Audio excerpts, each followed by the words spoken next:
Vamos a ver el tema del bloque 2 o unidad número 2, que es algoritmos. Primero hay que entender qué es un algoritmo.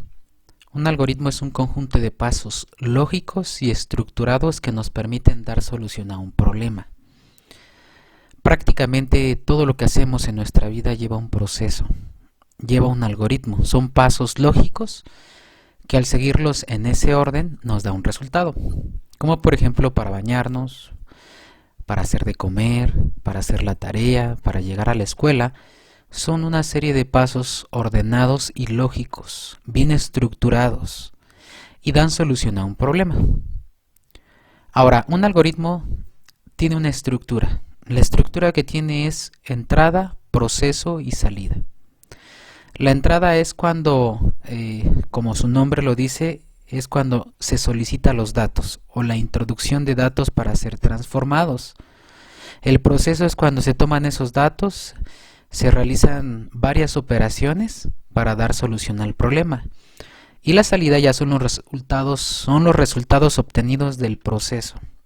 Entonces, para que un algoritmo dé solución a un problema, tiene que haber una entrada, un proceso y una salida.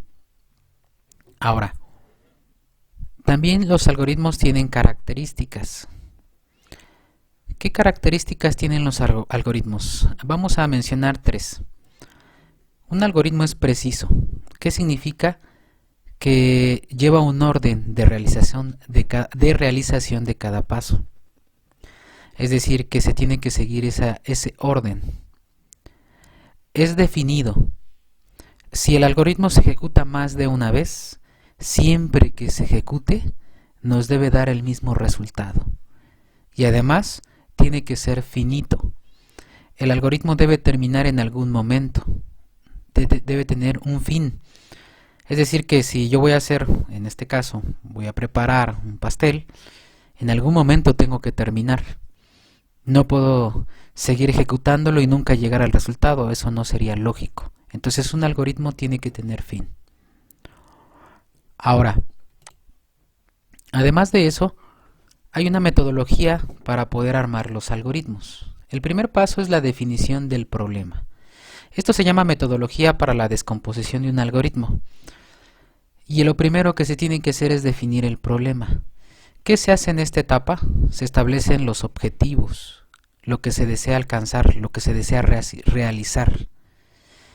Se analiza si los datos son suficientes para lograr el objetivo. El análisis. El segundo paso es el análisis, es decir, ya tengo mis datos, ahora organizo esos datos de tal manera que sean entendibles y que se puedan usar para llevar a cabo la solución del problema. Y en el diseño, en esta etapa se empiezan a proponer soluciones a los problemas, a resolver. Es decir, se aplica lo que ya se aprendió, se busca, se investiga y se diseñan distintas soluciones. Después de eso, podría haber otra etapa en la que ya está el resultado final. Ya que tenemos, si se escoge el resultado final, se verifica. Y esa sería la etapa de verificación o prueba de escritorio. Es decir, que se pone a prueba el algoritmo introduciéndole datos. Y de esa manera se dará uno cuenta si sirve o no sirve o si da solución al problema. Bien, para que un algoritmo pueda funcionar bien, un algoritmo puede ser matemático, lógico, cualquier otro tipo de algoritmo, tiene que tener variables. Y las variables no son más que identificadores. Son identificadores que se le asignan datos. Esa es una variable. Una variable, como su nombre lo dice, va a ir cambiando a lo largo del algoritmo. Aunque también los identificadores son para constantes. Esas nunca cambian. Y aquí tenemos algunos ejemplos. Vean, calf1 es una variable. Valor-1 es otra variable. Y num-horas es otra variable. Algo importante en las variables. Primero, no debe de llevar ñ. No debe de llevar espacios. Y no puede comenzar con un número. Sí puede tener un número, pero no puede comenzar con un número. Aquí tenemos un ejemplo, por ejemplo, calf1. Es correcta esa variable, pero no puede haber una que se llame 1calf, los sistemas informáticos, los lenguajes de programación o cualquier otro que interprete algoritmos, cualquier otro programa no identifica ese tipo de variables si empiezan con una variable o si tienen ñ, no deben llevar acentos ni caracteres especiales. Los tipos de datos en variables están los numéricos, que pueden ser enteros, o con decimales, que es el real. También existen los alfanuméricos, estos tienen caracteres, símbolos especiales y números. Aquí ya nos especifica un poco más lo que es una variable. Una variable almacena de manera temporal un valor, el cual puede ir cambiando durante la ejecución del algoritmo o el programa. Y aquí está un ejemplo. Prom es una variable. Dice prom va a ser igual a calificación 1 más calificación 2 más calificación 3, todo eso entre paréntesis dividido entre 3.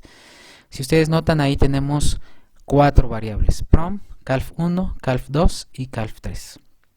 Y esas variables no se sabe qué números pudo meter el usuario. Por eso son variables, porque pueden cambiar durante la ejecución del programa o dependen de lo que quiera meter el usuario. Las constantes son las que no cambian, como esta. En este caso es un dato numérico que vale 3.1416. Pi siempre va a valer 3.1416. Esto que ustedes ven aquí es una expresión, es decir, una operación, donde se utilizan variables y números para realizar un cálculo. Eso son lo que vamos a estar utilizando en nuestros algoritmos, en algoritmos que necesiten operaciones matemáticas, algebraicas o inclusive lógicas. También tenemos que entender los operadores matemáticos. Ya en Excel se había visto precisamente todos ellos. El más es para la suma, el menos es para hacer una resta, la diagonal divide. Este de aquí que está aquí arriba es el exponencial. Estos son operadores matemáticos. También está el mod, que lo que hace es guardar el residuo de una división. Ahora, también tenemos los operadores de asignación. Puede ser una flechita o una igual.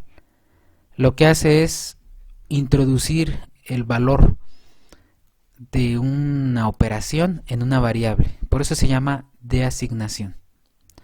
Estos son los operadores de relación: mayor que, mayor igual que, menor igual que, igual, diferente que. Lo que hacen es que nos devuelven un valor lógico al comparar dos o más valores. Estos son los operadores lógicos: el AND, el OR y el NOT. El AND es el I, es como decir yo quiero una torta y un refresco. El OR es O, yo quiero una torta o un refresco. Y el NOT es negación: lo cierto se vuelve falso y lo falso se vuelve cierto, no quiero nada. Estos son los valores lógicos booleanos. Bien, para poder dar solución a un algoritmo hay muchas formas. En este caso vamos a ver dos, que es el diagrama de flujo y el pseudocódigo. En el caso del diagrama de flujo se da solución a un problema utilizando figuras geométricas. Es la solución a un problema de manera gráfica. Y estas son algunas figuras geométricas. Estas son las que maneja DFD, aunque nosotros ahorita las voy a cambiar por el estándar que maneja PCInt.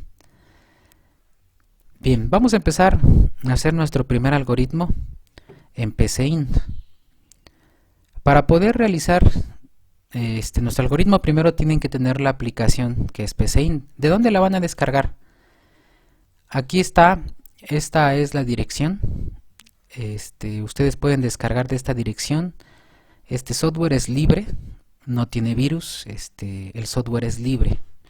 Ustedes agarran, la copian y la pegan en el navegador y les va a abrir esta página.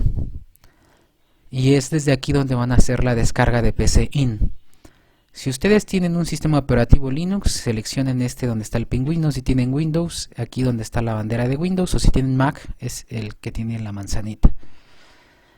Entonces van a entrar la mayoría tiene Windows. Miren, vamos a entrar aquí a Windows, le damos clic y aquí está la descarga para Microsoft Windows y descarga portable. Cualquiera de los dos funciona. El primero es para poder instalarlo en la máquina. El segundo es portable. Es decir, que si yo no tengo una computadora y me van a prestar una, pero no quieren que yo instale ningún programa, puedo utilizar el portable, que es este. Me lo llevo en la memoria y desde la memoria lo ejecuto. Para eso está precisamente el portable. Desde aquí van a instalar el software. Cuando terminen de instalarlo, algo muy importante, van a seleccionar la opción de flexible. Tiene varias opciones. Si ustedes seleccionan otra, seguramente van a seleccionar una avanzada y entonces les va a exigir más. No, ahorita vamos a utilizar únicamente la opción de flexible para programar de una manera un poco más sencilla. Bien, ya que estamos aquí en la página, nos dice que es PCIN. Vean lo que nos dice de PCIN. PCIN es una herramienta para asistir a un estudiante en sus primeros pasos en programación, mediante un simple e intuitivo pseudolenguaje en español, complementado con un editor de diagramas de flujo. Le permite centrar su atención en los conceptos fundamentales de la algoritmia computacional, minimizando las dificultades propias de un lenguaje y proporcionando un entorno de trabajo con numerosas ayudas y recursos didácticos. Mismo en PCIN hay ejemplos, pero aquí mismo también en esta página ustedes pueden irse aquí a documentación y aquí tenemos ejemplos y aquí hay algunos ejemplos como de suma, mayor que, todo esto que ustedes ven aquí son ejemplos que les pueden servir para guiarse para poder hacer sus actividades, sus algoritmos en este programa, en esta aplicación.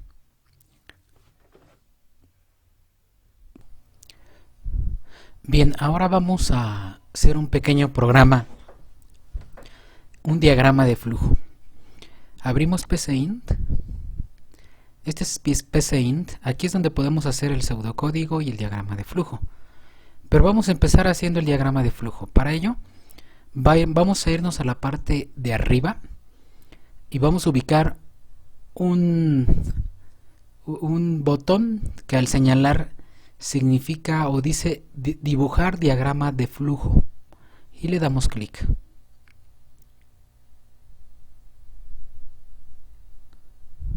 Esperamos a que abra y aquí está. En esta parte es donde vamos a empezar a hacer nuestro diagrama de flujo. Vamos a hacer un diagrama de flujo muy sencillo que haga la suma de dos números. Primero aquí en el inicio, porque este es el símbolo de inicio.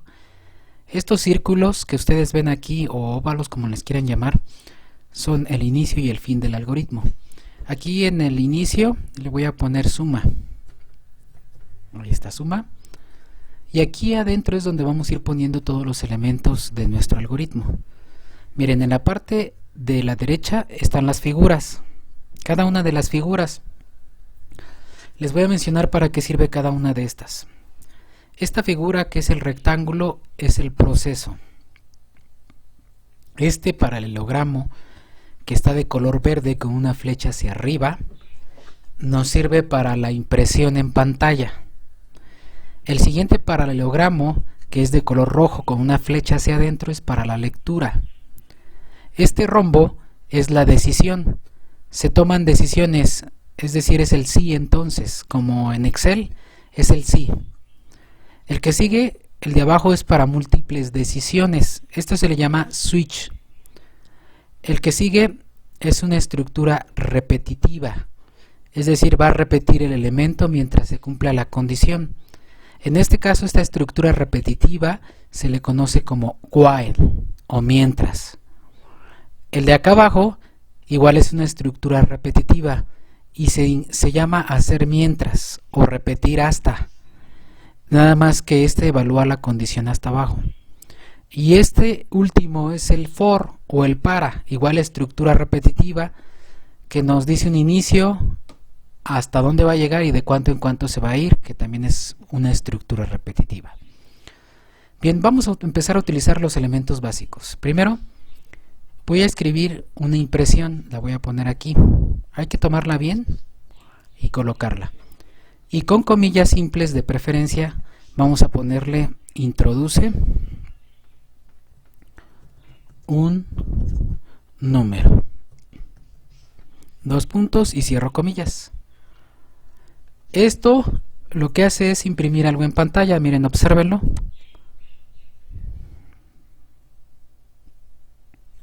Aquí dice introduce un número. ¿Qué más necesito? Leer el número. ¿Con qué lo leo? Con este que es la lectura. Dijimos que el paralelogramo rojo es la lectura. Y lo voy a leer en una variable. En este caso va a ser A. Y ahora le voy a pedir otro número. Voy a pedir otro número. Comillas. Como es un texto tengo que ponerle comillas. A las variables no se les ponen comillas. Pero este es un texto y le voy a poner introduce otro número. Y cierro comillas. Y lo leo con la lectura que es la roja. Y lo leo en B. Bien, ahora ya nos pide los valores. Miren, si yo le doy play,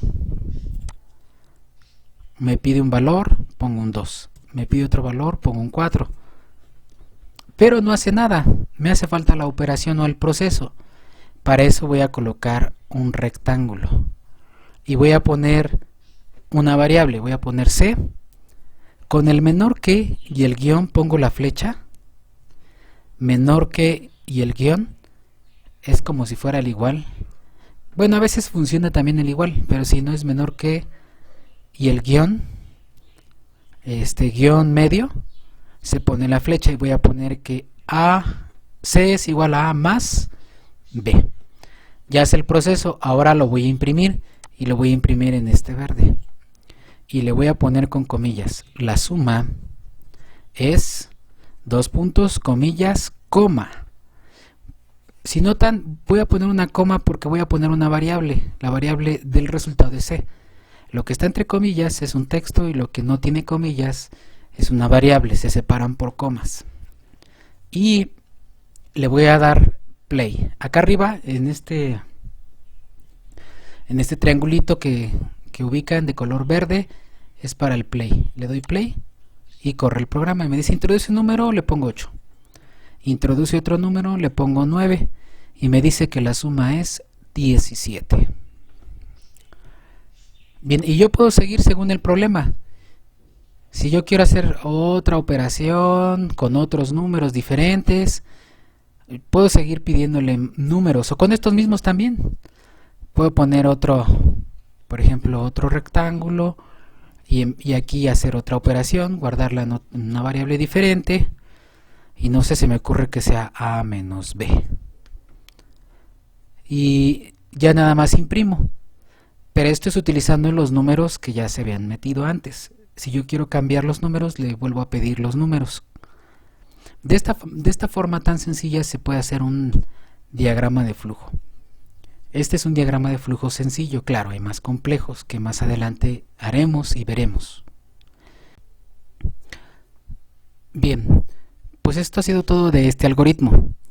Para poder guardarlo es muy sencillo. Le doy aquí en el tachecito que se encuentra en la parte superior derecha.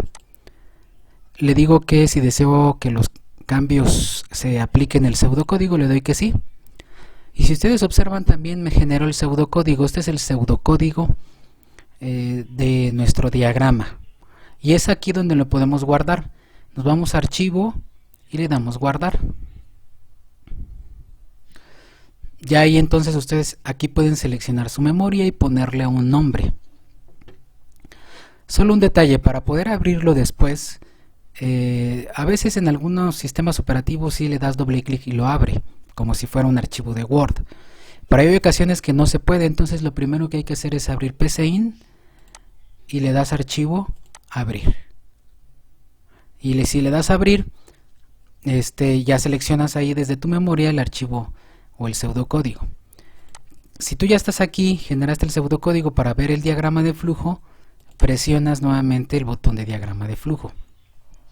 Algo importante, si el código está mal aquí en el diagrama, aquí en el pseudocódigo o en el diagrama, cuando ustedes presionen este botón no va a dibujar nada hasta que corrijan los errores. ¿Y cómo van a saber qué es lo que está mal? En la parte de abajo, en español, va a haber aquí abajito, les va a poner un mensaje de error. De errores, léanlos y ahí les dice qué es lo que está mal escrito. Bien, pues eso ha sido todo de este tema, de la introducción a este tema.